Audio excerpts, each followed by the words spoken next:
शिंदे गटाचे खासदार राजेंद्र गावित यांना ठाकरे गटाने खुली ऑफर दिली आहे।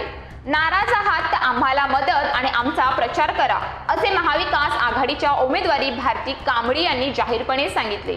रविवारी भारती कांबळी नालासोपाऱ्यामध्ये प्रचारासाठी आल्या होत्या। रविवारचा दिवस असल्याने सर्वच पक्षांनी जोरदार प्रचार सुरू केला। जिल्ह्यातील सर्वाधिक मतदार हे वसई विरार शहरात आहेत, त्यामुळे महायुती आणि महाविकास आघाडी अशा दोन्ही पक्षांनी रविवारी वसईत प्रचारासाठी भर दिला।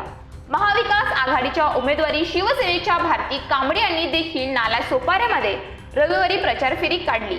29 गावे महापालिकेतून वगळणार तसेच 69 गावांचा पाणी प्रश्न सोडवणार असे आश्वासन त्यांनी दिले। महायुतीने राजेंद्र गावित यांची उमेदवारी नाकारली।